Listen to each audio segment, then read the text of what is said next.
Of course, Teddy, your time at England was the opposite. You got on too well. What are you alluding to?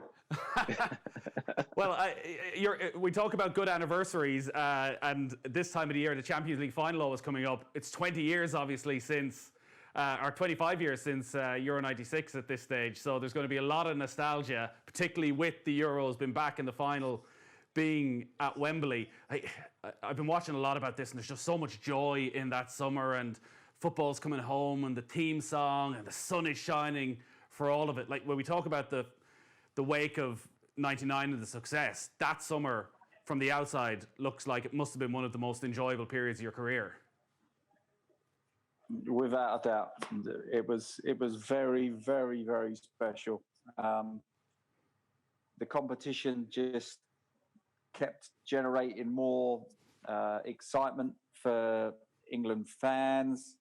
The tournament got bigger and bigger for everybody. It was just bubbling so nicely. Obviously, not such a good result against the Swiss, but then when we beat the Scots, and then beating the Dutch, and the way we did sent us into the quarterfinals against the Spain and going through and penalties. Eventually, winning a game on penalties. And then taking us to the Germans, the whole country was just bubbling with excitement and optimism. That it was just amazing times to be involved with England. Playing on home soil was a massive advantage, which the boys should realise that. I think we had a lot of very, very experienced players at the time. We had a lot of captain material players all over the pitch, and we just felt like it was our time. Ifs and buts, all about penalties again and getting knocked out, and things didn't go quite according to plan. But it was certainly something fantastic to be involved in. And I'd just say to the lads, just give it everything you've got, because you can be heroes this summer. I think I like Gareth. I like what he's doing. I like what he's getting his players at, the mentality he's getting at. He learned an awful lot from Terry Venables. So I like how he's trying to build his team and his team spirit, like a club unity. And there's some outstanding players that are ready for this moment, I think. So give it your best shot and become legends for the rest of your lives. They obviously won't have the pre-tournament trip away. Can I ask you in all seriousness around the fallout of the dentist chair? Because that period where English football is, like the tabloids are all over English players.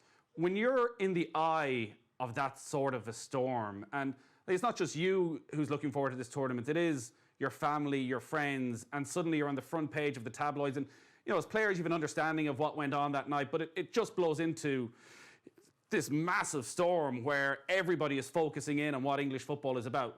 What are those 2-3 days like, where I guess there's a lot of uncertainty as to what is going to happen, the group, and how long the tabloid attention is going to stay on you? Well, you have to be very true to yourself when you're a footballer. You have to sacrifice at the right times, and you have to enjoy at the right times. You don't always get the amount of time that you want as a footballer. That particular time, we was allowed to go out for a night out 2 weeks before the start of a major competition. We felt there might be other people that think that would be derogatory to our bodies to go out and get drunk 2 weeks before. But when you're looking at it from a young man's point of view, that a few beers and a little bit of fun, it's not going to be so bad. So we were allowed out. We had a night out. The pictures look worse than what it was, obviously. Well, in fairness, Teddy, your body looked in great shape on the front of the Sun. Your body looked in great shape with the beer all over it and the top pretty much ripped off. I like that picture. It's not the worst picture I've ever had taken of me. Those days when you come back, though, and like the heat is really on, as a group, do you come together? Is there a calmness of, okay, if we just keep the heads down, we'll get through this? Or, I'm sure every public figure is commenting about it. Everyone's being critical. Like, is there a worry that, some action is actually going to be taken out of this?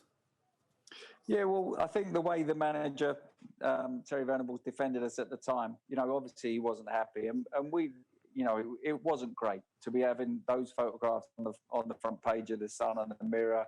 It looked disgraceful, and the manager was upset. He told us in no uncertain terms, but what he did, he defended us to the press and said, "Look, I gave them a night out. They've had a night out. It looks like it's got a bit too leery, but that's my fault." And he protected us to the hilt, and he used that in a way to get us as a unit, get us as a club team, and it's them against us. Don't worry about what anybody else is saying. We've got to do it for us. We've got to do it for the country. And let's go out and make sure we put on a show. And that's what we tried to do. Yeah, geez, you were incredibly fortunate that you had a manager who was as calm and as rational as Venable was in that situation. Maybe it was that he knew he was leaving at the end of the tournament and he was able to keep the FA at bay. But I'm sure you've worked under lots of managers who would have reacted very differently. Yes, without a doubt. And that's what made the manager. That's why, people ask me who's my favourite managers in my time as a footballer. And Ferguson obviously becomes one of those. But Venables was fantastic as well. He had a great way of making you feel good about yourself. He would defend you to the hilt if he loved you and if you was giving him everything. But he had a great way of making you produce your best football, and that's what a manager's job is to do, is to make sure you get the best out of your players, and he certainly did that. He gave me oodles of confidence and just made me go out on the pitch and believe that I could do whatever I wanted. It does make it all the more peculiar that 2 years later, when I won't say something similar happens because it's not as big a deal even 2 years later, that Hoddle reacted in such a different way to Venables. Yeah, it wasn't ideal, and I've said about that moment that I don't think it was great management in him making me read out a public apology. I spoke to him in his office about his playing days and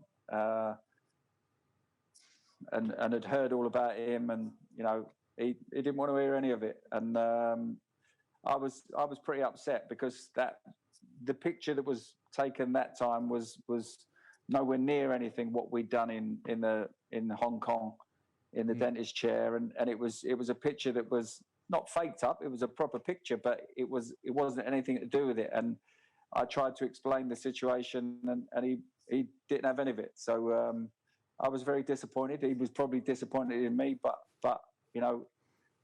my reasoning was explanatory, for that picture. But he didn't want to hear any of it, and that's where the difference in management. Maybe it was just being a younger man, and Venables was a more experienced man to understand what he'd been through. Maybe in times, it was just very different, and that's the two differences that make a manager that you want to run through a brick wall for.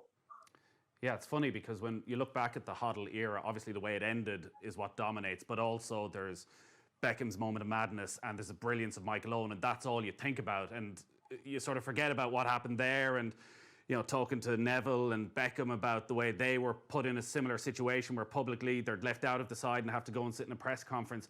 Do you ever wonder, do you ever talk about, like, if Terry Venables had somehow stayed on for 2 years, how different 98 could have been? Yeah, without a doubt. I mean, things were, we were so close to getting to the final of that tournament. Who knows what would have happened in the final? You don't know. But we felt like we was on to something good. He was a fantastic manager. I felt the same when he was Tottenham manager. I felt that we were very close to becoming a top club. The same as when we played with England. We were on the right path to becoming very, very competitive at the highest level, and that all changed. But it's all ifs and buts now, isn't it?